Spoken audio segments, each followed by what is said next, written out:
All right. Well, welcome everyone. Thank you so much for joining us on this humid and cloudy afternoon. We appreciate you making the time. We've got a really, Nathan, can you take care of the issue we're having in the chat? We've got a really interesting program in store for you all today. The focus of today's event is the exhibit fabrication studio at the National Aquarium's Animal Care and Rescue Center. My name is Margaret DeArchangelis. I'm the chair of the Doors Open Baltimore Planning Committee, and I want to thank everybody for joining us, and especially thank those who have donated to support this event. We want to thank our sponsors and our grantors, as well as our in-kind supporters who have made this event possible. Through your support, we've been able to host almost every day this month. We've been able to host a free program that is part of the Doors Open series. And today's program is the first of our Design Excellence Week. Other offerings we have, you can visit us at the Doors Open Baltimore .org, and there you'll find links to register for all of our upcoming programs. You can also find recordings of some of the previous programs that we've hosted throughout the month at on our YouTube channel, and I've posted that information into the chat as well. It's the YouTube channel for the AIA Baltimore. So, and I also want to encourage everybody to participate in our Instagram at-home photo contest. We'd love to see photos of the buildings around your neighborhood that you find important and love. So use the Doors Open Baltimore hashtag to participate in that contest on Instagram. The contest will end on October 31st and prizes will be awarded. So please post your photos. Now, moving on to today's presentation, we are joined by staff at the National Aquarium, and they are at their off-site location. I do just one final detail for today. Please add any questions that you might have for our speakers into the chat, and we'll do a question and answer session after the presentation is over. And so with that, I'm going to turn it over to Jenny. Take it away. Hi, thank you, Margaret. Hi, everybody. Thanks for joining us today. We are outside here on Fayette Street. Some might recognize the facade behind me, the building of the National Aquarium's Animal Care and Rescue Center. Maybe you've driven by since we opened in 2018. A little bit of just kind of landmarks. We're right next to the Shot Tower. Post office on Fayette is right behind us. So we really just a few blocks from our main aquarium campus. So while there's a little bit of noise out here, we're gonna head inside. I'm really excited to show you guys all like what this building is, why does it exist, and why is it critical to the mission of the National Aquarium. And then today's really a special deep dive into the exhibit fabrication shops and meet some of the teams that make these amazing habitats that the animals live in. Or the design and interpretation elements that millions of our guests get to see as they tour. So you want to follow me, we're going to head on inside. So the thing that's unique about this building is that when we were designing it a few years ago, we built it for the community and for guests, for students to be able to get an inside look into the magic that happens behind the curtain at the aquarium. And so these are some of the folks that are going to talk to us about the process of designing and building this space, and then the work that they do here every single day that helps support our main campus. So we have Paul. Do you want to start really quick introductions, and then you guys are going to get to know all these people in detail throughout today's tour. Okay, I'm Paul Vallachette. I'm the Director of Exhibit Fabrication and Operations. I have a very diverse group of staff that covers a wide range of responsibilities. My group is broken up into the dry side and wet side. Mostly the dry side is fabrication crew, and they help support other staff like the design and planning crew with prototyping and building things outside of the tanks. But they also offer support with lighting supports and life support attachments and things in the tanks. Then I also have a habitat group. Adam Nelson heads that up, and he heads up the habitat effort in this habitat shop. We have a lighting group that does specialized exhibit lighting and exhibit operations that does repairs and cleaning. Awesome, thank you. And I love the distinction that you made between dry and wet. That's something we're going to be talking about a lot today, as Jessica and Adam really talk in detail about their work. But first thing we're going to do is, again, give you guys a little bit of context of what the center is and how the shops play a role in the aquarium's commitment to craft and care. So Paul's going to come with me. We're going to take a quick tour through the building. It's not the entire thing. And honestly, if we could spend an hour, hour and a half touring this building and showing all the animal spaces alone, but we're going to do it really quick. You're going to get just a quick glimpse into some of the spots so we can really have time in the shops of the core about the design excellence that the aquarium does. So first context, an animal care and rescue center. What is it? Most aquariums have this sort of off-site facility space where animals, before they come onto exhibit, will spend some time in quarantine. Our animal care staff, our veterinarians, will be able to check them out, take care of anything. It's also a space for animals who have been on exhibit and need a little bit of a break to be able to come here and could spend some time here. And then everything else that it takes to run the engine of the National Aquarium itself. We really call this space the beating heart of everything that the National Aquarium does. So this is a little bit of an overview of what happens here in the building. We are really designing it against a central spine. And what was so unique is that this type of facility, like I said, a lot of aquariums have, the aquarium had operated it out of a space in Fells Point up until recently. And when we were looking for a new home that we could really customize and build to design our needs, we saw the opportunity that what's normally very behind the scenes, very hands off, we could design it in a way for guests to be able to come in and see our staff, see people in real STEAM careers at life, and turn that, we just saw the educational opportunity that lied. So when we were designing some of the space, and Paul, you might be able to talk a little bit about that process, the designers worked really, really closely with all of the animal care staff. We really had to make sure that their operations were fully supported while also being able to provide this peak view with our guests. So we have a central spine. We're going to run through real quick, show the different spaces. Habitat fabrication will be our focus today. You'll see some of the animal quarantine spaces, holding, veterinarian. And then there's a whole space upstairs that has staff offices and a really wonderful overview. But we're just going to quickly run through here. Paul, if you want to come walk with me. Sure. Before we leave this lobby space, you can see we have a beautiful classroom. Looking forward to hosting school programs out of there. And that's also where, if you book one of our behind the scenes tours, you would spend some time in there too, which we'll be returning hopefully soon. As we come in through here, we're going to have our first stop here at Animal Rescue. So yeah, this is the Rescue and Animal Care and Rescue Center. Our animal rescue team nurses sick and injured ocean animals back to health. And here at the center is where we do our seal rehabilitation. We right now have one seal under care, Pippi Longstocking. We can get a little view from this camera showing her in her, this popped to the other view. But on a tour, you'd be able to look in and see, yeah.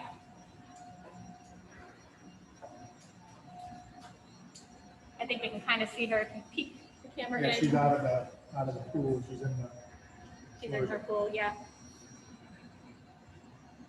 So we work with a lot of organizations administered by NOAA to be able to rescue, rehabilitate, and release these seals. So again, we're going to just really quickly walk through, and on a normal tour, you would be able to stop and look at all of these windows that provide these views into staff at work. Whether it's, that was our exhibit fabrication shop, we'll spend some more time in, whether it's animal caretakers. This is a big spot a lot of people spend time at. Is our animal holding room. You would come in here and be able to see all of these animals in here. And Paul, I do have a question for you if you want to come on up. Sure. I know one thing that we had talked about that's really important for your team to be able to do work here right alongside of the animal care staff is as you're building and prototyping different pieces, you can come over here and kind of test them out in real life. Yes, Yeah. very often, lighting or even functional prototype parts are going to get wet or they're in the water and they need to perform a certain function. We'll use a test tank, we'll bring the parts over here. A lot of times we need to see what it's going to look like with the water, the light filtering effects of the water and with the lights we're going to use. And we'll set up the display lights, submerged. We did it with the beach, for example, trying to find just the right amalgamated mix to represent beach sand, but of course you can't pile up beach sand and fall right down. So it's a resin sand mix, but getting just the right color and granularity, we would set it up in our tank. But we have to work closely with the husbandry staff, and we can't just dedicate tanks to mess around with that. So they always have tanks available, and we just make arrangements with them to use the tanks. I think that's so fascinating. That's something you guys are going to really see when we get to some of the shops, see how closely you guys work with the animal care teams to make sure that everything that we're building and designing meets our high quality standards of animal care. Right, and we help them with the other things, like this whole hollow here that has the nesting box for the turtle. You know, we assisted them designing and fabricating that whole thing. So the turtles climb out, you can see the heat lamps. There's actually sand in there. The turtles can come up and lay eggs in the box. That's awesome, very cool. All right, we're going to keep on heading down here, down the hallway. Some other rooms that you're going to see as we walk past really quickly. We have our water quality testing in here. Each week, scientists run nearly 1,000 tests on water samples gathered from all of our exhibits and habitats. Down here, we'll also have our, this is our vet care room. The lights are off right now because they're not performing anything, but you can see here on the displays some of the things that you might see happening live in person while you're on a tour. On this side is our food prep room. Restaurant quality fish is what we serve all of our animals. If they're going to eat it, something we want to eat too. And a lot of volunteers and interns spend time in here. It's a great way to kind of get an entry point into a career here. And then this room behind us is now one of our biggest. This is now the quarantine spot. This would be the first stop for any animal before they come live at the aquarium. If you can kind of see how deep this building goes back, it's about almost an entire block. Yeah, so you can see really how far deep all of the systems and tanks go. But one thing I do want to share right here, and Paul, you know a little bit more in detail, is about this project here working to rescue threatened corals. Yeah, and there were a group of scientists in the aquariums down in Florida and the Caribbean. There was different climate-related diseases and problems with the corals dying. So the idea was to kind of gather healthy corals from the wild, bring them into places like this that we would care for them and grow them and hold them. In the event that it wipes out the population in the wild, they can be reintroduced at a later time. And so, despite our best efforts, somehow we got some of the diseases in, and we have had some casualties. And but some of them have really done well, and they haven't been infected, and they're growing. And our staff has helped with coming up with a system to the frags they call the coral frags. They're little pieces that they collect. They need to be on something attached, so they glue them to a porcelain plate. And eventually, if the coral grows, it's going to overgrow the plate and needs a bigger plate. So we provide them with processes and structural adhesives that will cure underwater that allows them to glue the smaller plate onto a bigger plate as the coral grows. And they continue to use that method in here. Yeah, that's great. Thank you. So yeah, as you can see, there's so much to see and explore in this building. But our exhibit operations team is based out of here, just like our animal care team. So we're going to now head back and show you guys what you've tuned in today to really see in depth our shops. So as we start walking back, Jessica, I'm going to have you join me here. Let Henley catch up with us. So as we head back, I want to talk a little bit about your role as the manager of exhibit graphic design and what you did in designing and building this space, especially knowing that guests are going to be in here. That was really unique. Yeah, so this building was super unique for us, unique opportunity to give guests a kind of behind the scenes glimpse into what we do. We had never designed an exhibit in a back of house space before. So that all was super exciting and a real opportunity for us. And so I'm going to talk a little bit about what you see in the hallway. This is essentially the exhibit for the building. But first I just want to give a little background to kind of my role here and then the team that I work with. So so my background is actually in architecture and then, more traditional graphic design. So I did a lot of print work. I love to design books. And then I kind of got into environmental graphics and exhibit design as kind of an evolution of that career. And I landed here at the aquarium where my role is really working between what's traditionally considered 2D and 3D design. So it's really a great fit for me. It's kind of like a sweet spot. In my role here, I really work with I work with sort of graphics and signage of all types across our whole campus. So we're a small team, so we work with kind of what we call operational graphics, which is kind of the functional stuff that makes the building work. We work with wayfinding, environmental graphics, and then what we call interpretive graphics, or that's really kind of like we're seeing here? What we see here in this building. And so that this is a good example of that. We do work in our main building more often. So my role though really depends on a team. So I'm just like one part of this broader team, and this is a diverse group of people, including other designers, but then we work with some really amazing developers who bring the messages to life and give the guests something to go home with. We work with AV and multimedia specialists who create the kind of amazing photography and video content we are so privileged to get to use. And then we get to work with our friends on Paul's team, and with them we get to collaborate really closely on testing, prototyping, and just sort of ground truthing ideas before they appear here. And so that team we rely on heavily to kind of guide our fabrication and installation choices. They really help us with material selections to make sure we're choosing materials that are durable and impactful and just smart. So that's kind of like. I love when you said durable, because one of the things I love learning from you, this display itself, gave you guys an opportunity to do something different that in our main building, where we have millions of guests coming through, you may not be able to. Right. So this was, like I started getting into, this is a super unique project for us. We're usually working in the main building, which is an iconic piece of architecture. There's a lot of kind of contextual considerations we're working with there. So we never have a blank slate. There. We always had a lot of design parameters we're working here. We came into this building, it was just neutral. It was gray and, well lit, which was really great for us to work with, and just sort of like much more standard architecture than we're used to.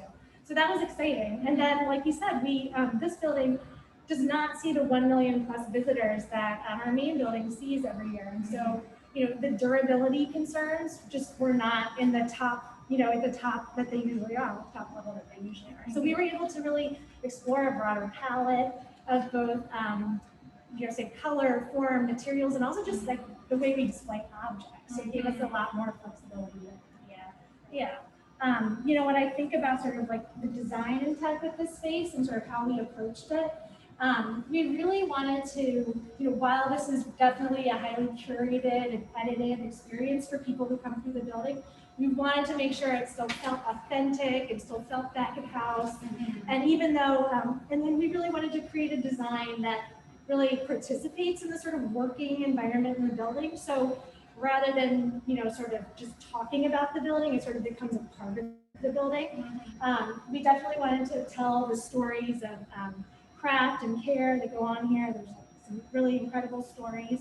And then we wanted to design something that was super flexible and adaptable and would be able to kind of grow with us as we kind of settle into this building. So then, how did we do that? So I'm just going to point out some things that we did to kind of accomplish those goals. We really took inspiration and, as far as like materials and methods go from like the stuff that's around here. So, if you go in the shops or the animal spaces, there's, we use some simple materials, like we designed this custom plywood pegboard as a system that kind of holds all the interpretation. We're using some different types of acrylic to really accent that plywood. Acrylic, is like a huge player in aquariums. And then there's some simple metal accents and things like that. But we also are including some really straightforward diagrams in most of these panels that describe, say, tools or processes that go on in these spaces. And those were really just inspired by simple things like user manuals or kind of operational manuals. And then you don't see it so much on this panel, but some of the others, we were using photography in a much different way than we use in the main building. So here we're looking for photographs that show staff interacting with animals, caring for animals, rather than the typical more kind of like documentary photos we tend to see in the main building. That's awesome. Yeah. So I love that you were talking about those machines, because I think that's what we're going to go do now, right? Is go inside, look at some projects that you're working on right now and see how these machines work. And Paul, if you want to come on up, this is a really special treat. As you see, even on a normal tour, you would just be coming through and be peering into the these windows, being able to go into the shops. We're going to spend some time in here, and then our habitat shop too is really unique. So do you guys want to talk about this project that you have here? Sure. So we wanted to show you a couple of projects that are currently in the works that just kind of happen to be in progress here in the shop right now. One is related to this new, like, beautiful exhibit we just opened in the building on level 2. It's our Maryland Mountains to the Sea gallery, and this was kind of renovation of that space. And it's been open for a few months now, but unfortunately, we have found some damage there. We have these interactive backlit panels that are largely made of acrylic, and guests touch them a lot. And what we found out sort of the hard way is that one of the acrylics that was used there was spec'd incorrectly. And so that's led to some damage. And so we're in a place right now where we're remaking these brand new panels. And so that's what's happening right over here on the CNC. They're cutting one of the acrylic pieces that attaches to those panels. They're acrylic objects that direct you where to touch to activate the interactors. Yeah. So we need new ones for the new panels. Right. So that's a repair job that we're currently working on. And then this piece here that is kind of laid out on this part of the table is a piece of a prototype of a much larger display that is a recognition for our staff and volunteer accomplishments. So, when it's all said and done, it will look hopefully something like this in the building. And specifically, the piece that's on the table is like an armature backbone for this panel right here. And so these are changeable signs. And what I think is becoming kind of cool about them is that they are really, as you can see right here on this prototype, it's really kind of an assembly of some off-the-shelf pieces. The kind of armature for this is a modified T-slot. Yep. And then we're attaching to it some more custom acrylic pieces that really make it ours, and kind of make it feel more special, as it is a awards recognition. And so one of the things I think that we're kind of tapping into with this project right now is we're really starting to look at how we can carve text, V-carve with the CNC. So it's something we haven't really looked into that much, but we're kind of figuring out how to carve these acrylic pieces so that we can really manage the maintenance of this project over time, and really and add to it each year. Right, these and are so tests to work out of that the and what we're carbon doing. flood. I think that's something that we'll be using a lot down the road. I think it's something that we're just scratching the surface of. Yeah. Great. Okay, so here we are in this is the like basic wood shop, Paul, is how you usually kind of describe this It's space, right? largely woodcraft, woodworking techniques that we use, even though we don't use a lot of wood. For a lot of the dry stuff, we might use MDF. But largely we use foam PVC, Sintra is commonly referred to. We use a lot of fiberglass, FRP sheet, commonly Extrend, things like that. This stuff has to be corrosion resistant, waterproof, has to be strong, durable, and it's in the contact with the public. So a lot of times wood products just aren't strong enough. Yeah. So we have a table. A couple, things right here that you have displayed, and I kind of love the juxtaposition. We have one here that we're gonna you're probably not gonna be able to guess, but it's probably one of our more iconic pieces, and then one of our newest projects that we've been working on recently too. So Paul, tell us. No one will probably guess this by looking. Right. You might not be able to guess what this is, but at the entrance to the aquarium, when you go into Pier 3, you have the bubble tubes. This is the mechanism that makes the bubble tubes work. This is actually a salad bowl that funnels the bubbles up to the bottom. The top is cut out, and the bubbles come out of this hole. The way it works is we have this double-stage cup. There's an armature that holds this cup with a pivot hinge inside, and the armature that holds it is the air tube, injecting air into the top. And as the cup fills with air, it displaces the water. When it gets down to here, it fills into this space, and it's the hinge is off center, so the buoyancy makes it tip up and it releases the air, and all the air spills out here. And see, there's a little landing pad to catch the cup, and here's the pivot hinge inside the cup. And there's a bulkhead fitting that goes through the steel plate. Attached to the steel plate, you can see this is where a big flange on the bottom of the acrylic tube bolts to it to make it watertight.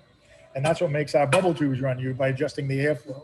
So great. I love how so many things here are like uniquely crafted. These aren't things that you can just buy off the shelf. So this is one of the newer projects you're working on. Right. When COVID hit, there was a call to help make PPE, and OpenWorks responded to that call, and we offered to help them. There was a call to 3D print the face shields and cut them out of, I believe it was polycarbonate, and it was a design that actually from the Czech Republic started with the basic design. There've been improvements made along the way, but we realized very quickly that we could mold the 3D printed one, make a mold of it, and cast them with resin, urethane resin, much quicker than we could just 3D print them. So we got to the point that we were making, I think we were making 100 a month. Is that what it was? I can't remember. 1,000. 1,000 a month. Yeah. Yeah. And they committed to making 10,000. So we were just making those in mass and bringing them over to them. But we started out with a rigid mold that was cut on the CNC from the model. And that worked, but we found that the better solution was the flexible silicone rubber molds. And we would mass produce these and provide them with the full kits. They wound up laser cutting the actual shields. It was more efficient to do that way with their equipment. We don't have a laser cutter than CNCing them. Well, as you guys can all tell, Paul is extremely knowledgeable. It's probably a very diverse skill set that got you here into your career. So how did you land this stuff? Well, actually, it was my wife that got me into this line of work. My girlfriend at the time, back in before we had computers and everything was hand drafting, around the time when the aquarium was built, was when I got into the industry, and I was working on a giant ocean tank at the New England Aquarium. And they were looking for somebody. There was a consultant at the time exploring doing a project like that in-house, and nothing like that had ever been done before in-house, a project of that scale. They realized they could do it cheaper and better if they did it themselves. So I helped pioneer all those early techniques of flexible molding and on the New England Aquarium giant ocean tank, and then that led to other opportunities, and I eventually became the exhibits curator at North Carolina Aquarium. And then I came here in '89 to actually work on the Amazon River Forest project. And that was the first project I worked on here. And I've been here basically ever since. Great. And you say that's kind of similar to everyone on your team. They don't necessarily have a direct path that gets them into here. Yeah. Which is going to have me bring up Adam. Adam is on Paul's team, and we're going to head over to the shop that he works out of primarily. So Adam is one of the staff that if you're here on a tour and you peek through the window, you're going to see him at work. How does that feel, Adam? It's a little different than our previous building. I do like the lighting, the space. It's just a much more conducive shop to build habitats in. And this is the shop. This is our new habitat fabrication shop. And we build all of the live aquatic displays for the aquarium. We design and work collaboration with the planning team. And we also work with the curators and the animal husbandry staff in the main building to meet their needs for the exhibits. So my background is in fine art. And when I wrapped up college, I started working here. And these are some of the projects that we've been working on recently. I'll give you a quick tour. a lot of the formal issues of design do come into play with these exhibits. So thinking about composition and massing and form, but we also have to work with materials that'll be appropriate to last in saltwater and freshwater, like Paul was saying. So one of the cooler things we're working on right now, this is for our Peacock Mantis shrimp, which we have a picture of here. And a lot of times what we'll start out doing is research and finding out more about the habitats where these animals live, the colors, the environment, and we're trying to recreate that with the materials that are appropriate. So in this case, I started with a larger sculpt. This is all epoxy putty, and it's hollow. And once this was sculpted, I created a flexible mold of this piece. You can see this is all flexible silicone rubber. And with that, I was able to put in a flexible urethane rubber. So the end goal was to have this rocky exhibit be flexible, almost like an accordion. So when the animal husbandry team wants to clean the exhibit, they'll be able to remove this piece almost like an accordion. So show you real quick. They can actually reach into the tank and swash this whole piece Without sliding the gravel across the acrylic tank from the tank, scratching it. Right. So that helps keep the glass clean, and then they can bleach this, clean it, put it back in with the exhibit. Another interesting feature is this whole ant farm aesthetic. The animal likes to burrow and be cryptic and hide, so we wanted that to be front and center at the front of the window. So now the hope is that the mantis shrimp will actually dig down and hide right by the front of the exhibit.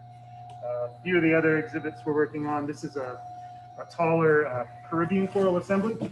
And in this instance, we started with a whole armature of PVC pipe, and then we started to coat that and add corals to it. So this will have an eel inside that can move in and out of all these openings. So this is some of the reference imagery we've been using. And again, the aquarist will be able to take this piece out and even remove some of the coral pieces to be able to clean and access the eel. So these are really small tanks compared to what we normally work on. Earlier this year, this whole space had one of our existing exhibits that we wanted to refurbish. So we surgically removed that from the tank in the main building, brought it over here, refurbished and rebuilt the whole exhibit, and then took it back and reinstalled it. And that was about, I think, a 6,000 gallon tank that we had. Yeah, tank A6. Yeah. So some of the other features in the shop, we have one of my wonderful assistants, Will, working on some artificial grass for a beach exhibit. We have a whole pigment station here that we use for coloring the various materials that we use. A lot of different materials and chemicals that we keep in our flammable storage. A really great spray booth for ventilation, and that's got a variable frequency drive, so we can change how much air is moving in and out of the shop at any given time. And a few other things that we've made through the years for various projects. One of the coolest things I get to do is work with our coral collection. So these are some of our real coral skeletons, and this is chalkboard chalk. This is calcium carbonate, and it's very fragile and very easy to break. So instead of putting these into the exhibits, we create flexible molds like Paul was saying, and that way we're able to cast the corals and sponges and other things in a more durable material that's easy to clean underwater and also safe for the animals. So once we cast a certain number of corals, then we can create our assemblies. This is a big elkhorn coral assembly that we made. These are some endangered coral skeletons that we were able to get from the Caribbean and then make molds of. So, and then there's other things that we can't mold from life, so we sculpt by hand. We wanted to have a flexible sea urchin, and the best thing for this turned out to be little cocktail party cheese stabbers like toothpicks, and we made a mold and were able to create flexible urchin for our giant octopus exhibit. And then I'll take you over here to this table.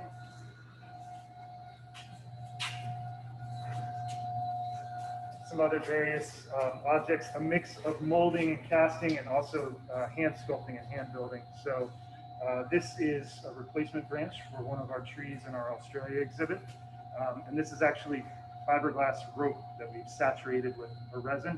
and then coated with a flexible putty. So these are really durable. They have a little bit of flexibility. They're weatherproof and waterproof, so they should last a really long time in the exhibit. And then we come up with these other like prototyping issues. Our floating wetland prototype that's currently in the inner harbor. These are some of the materials that we worked through to make that functional and exist in that kind of harsher environment. So the original port for one of the airlifts or receivers, this was 3D printed in the other shop. We bring that 3D print to this shop, and then we made a mold and cast it in a more ultraviolet resistant material that's got a little bit of flexibility to it. And this is another sort of a geotextile fabric that they use for like land management and erosion. And we were able to put a coating on top to create a sandy beach surface texture for the people that take care of the floating wetlands to be able to go out and stand on it and clean it, etc. A couple other kind of interesting little projects. This one was pretty fun. This was a animal enrichment tool that we made for our giant Pacific octopus. So we took a real Dungeness crab and made a mold of all the parts and reassembled it in a flexible material.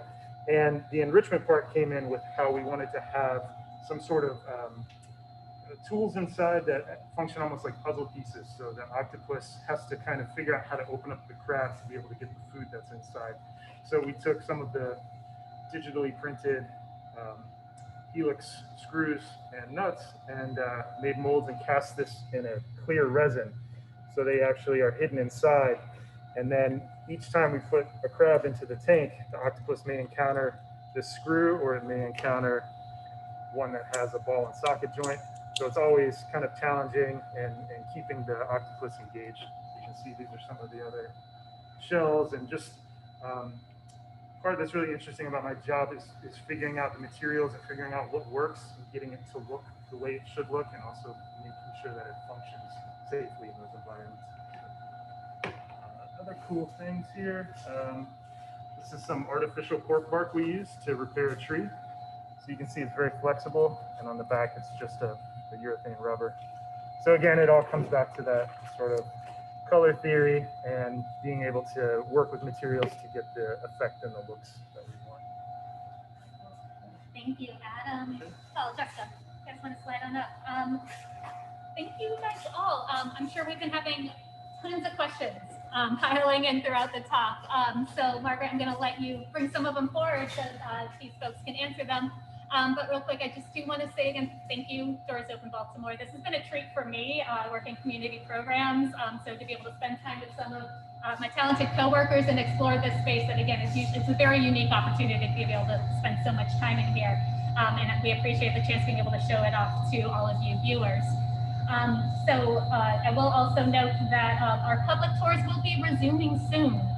So if you visit our website, aqua.org, you can sign up for our newsletter and find out. So you can come and take our 1.5 to 2 hour long tour that really lets you explore all the animal spaces in depth and have some kind of hands-on interaction. But keeping that in mind, until you can come here and visit the space in person, what kind of questions, Margaret, have you seen come through? Hey, so thank you very much for that tour. So as we get going through the questions, I'm going to start with somebody wanted another little bit of show and tell, and they asked if the camera could zoom in on the flexible brown coral again. That seemed to get a lot of people's attention. And then the first question that we have is, in relationship, I think, to the spray painting booth, is it actually possible to recreate the color range that the manta shrimps see using man-made materials? That is a really good question. And it's something that comes up a lot with color and light spectrum underwater. So for instance, the really vibrant kind of candy apple red is one of the first colors in the light spectrum that starts to fade as you get down into the water column. So one of the things that we do here in the shop is try to come up with innovative ways to recreate that color at depth. Like you would see if you were a diver using a camera and you had the bright lights, you might see that color. But if you didn't have that, everything would be much more kind of gray-green. So we'll overpaint. We'll almost, you know, go too red and it looks a little garish, but we know that once we put it at depth in the tank, it'll have the more accurate look that you would see. And again, that's one of the great things about this facility is I can go and work with the aquarists and coordinate with them dropping some things in the tanks. We can set up the lights and make sure everything looks the way it should before we commit to installing it at the main building. Okay, great. And then I've got a couple of different questions about the materials that you're using. One, what exactly is that flexible material? Is it a urethane rubber? And then lastly, or also, what materials do you use to make the artificial SAV? The rubber is a urethane rubber, and we normally bounce between a few worlds. We use a lot of silicone rubbers for making molds. We use urethane rubbers for casting, and we use a lot of epoxy resins and epoxy putties. The nice thing about those materials is once they've cured, after we've mixed them and sculpted with them, they become inert, so they're not going to leach anything out into the water column and cause issues for animal safety. And then your last question was, I think you said something, SAF? SAV, somebody referenced, I'm not sure. Wait. Vegetation? Submerged aquatic vegetation, nice. Are you talking about the Yeah, simulated grasses or kelp? I don't really know. We don't really have a lot of submerged aquatic vegetation on display. There are some exhibits where we do have eelgrass represented. I don't know if that's what's being referred to. A lot of times that's made out of extruded polyethylene plastic. When we make it, we use a flexible urethane rubber, like this rockweed. Yeah. So one of the tricky things with this rockweed, we wanted to have that represented in our sea anemone exhibit, and there's a dump bucket, so there's a lot of water movement, and we wanted to have this be able to move in the water column. Right, it's a Pacific Northwest tide pool, so shallow water, waves crashing, and it has a lot of rockweed. So we spent a bit of time trying to mold real rockweed and also get it to float appropriately. So by adding different additives to the material, we could have it float just enough, not too much, not have it sink. So a lot of give and take with the materials moving back and forth. Okay, and then I had another question about how you deal with the potential of the toxicity of some of the chemicals and how you prepare the materials so that they don't harm the fish or any of the animals. So, you know, like Paul was saying, he's got such a long career in the field. He spent over 30 years working with different materials. I think one of the stories he told me when we started working together was how he used to go down to the Firestone tire facility on the pier here in Baltimore to buy latex rubber to make molds like back in the 80s. And since then, all of the materials have evolved and become much more conducive to doing this work. So it's I'd say in the last 10 years, it's been really exciting with how flexible materials are to recreate some of these corals that are really rigid and sharp.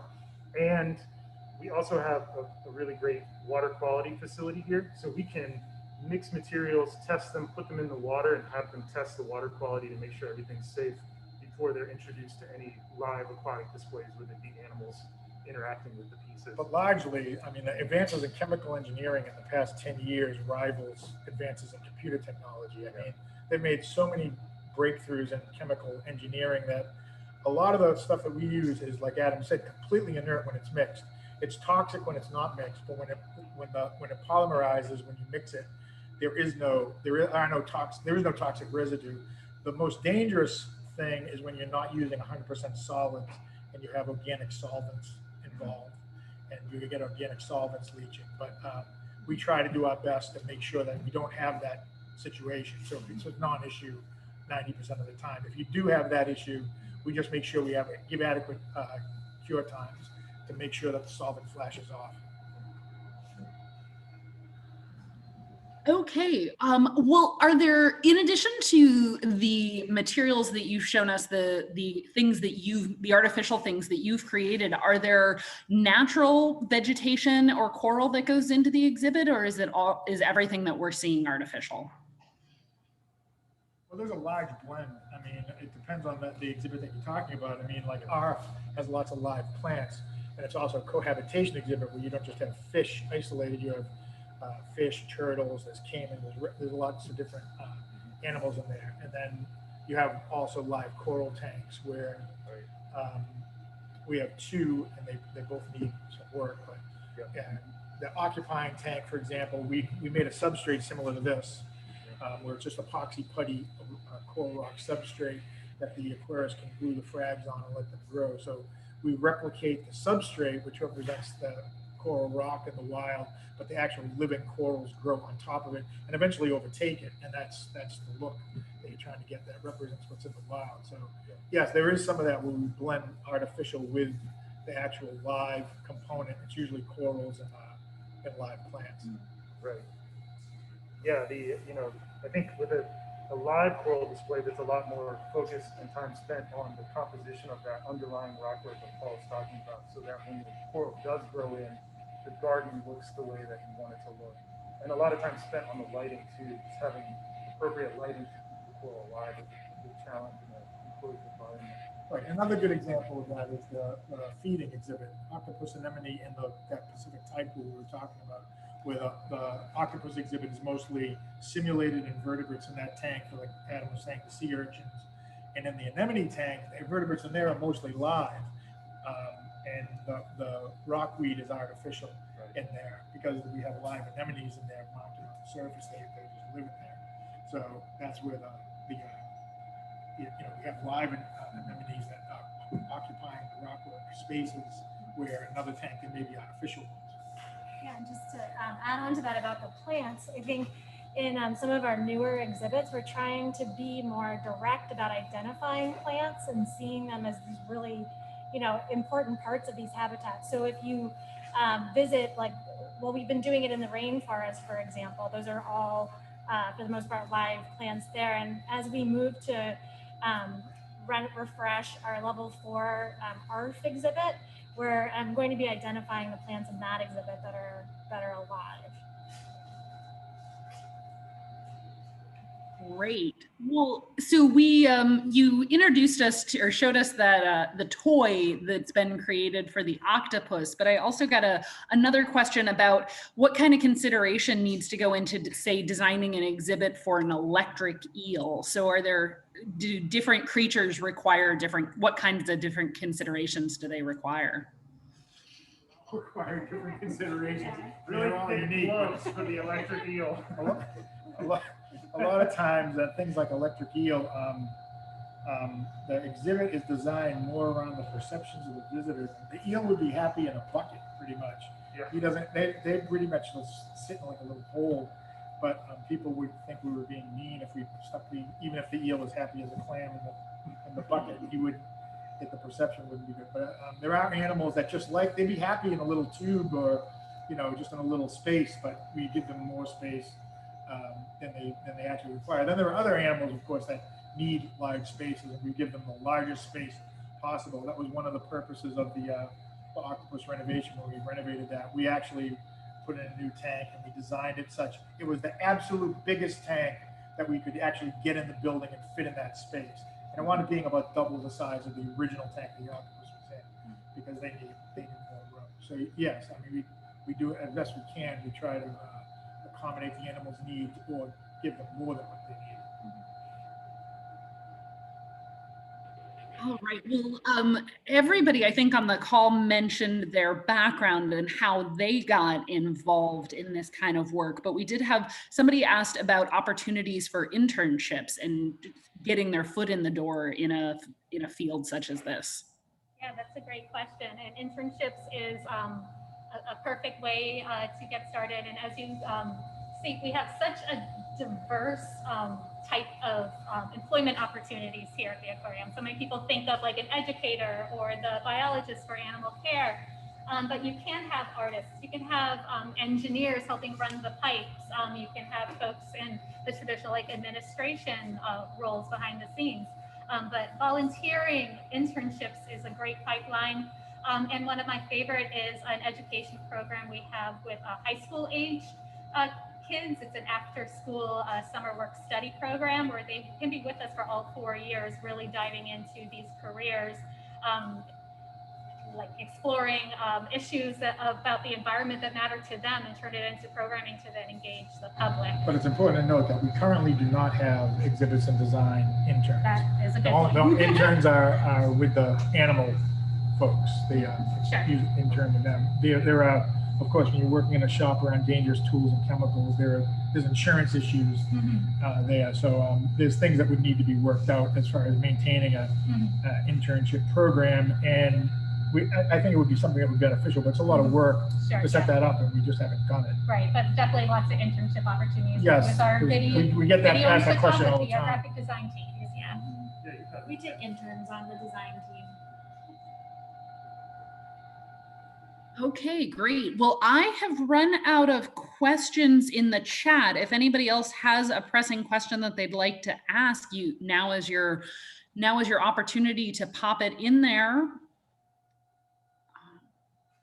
Oh, when will the dolphins be relocated to a natural habitat, and how are those plans moving along?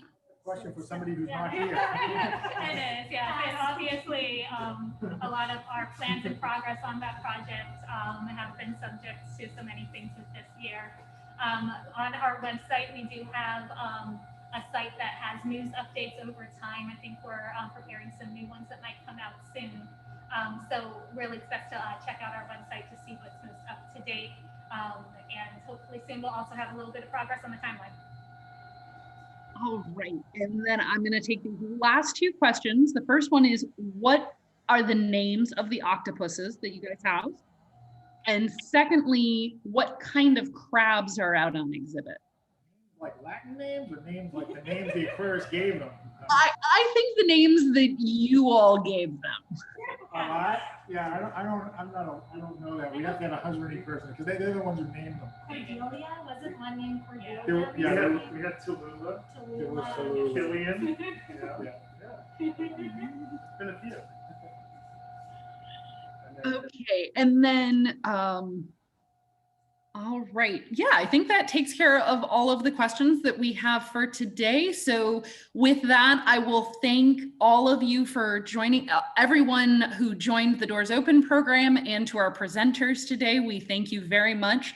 Again, this was recorded, and we are posting all of the recordings of our Doors Open events to the AIA Baltimore YouTube channel, so you'll be able to access any programs that you may have missed.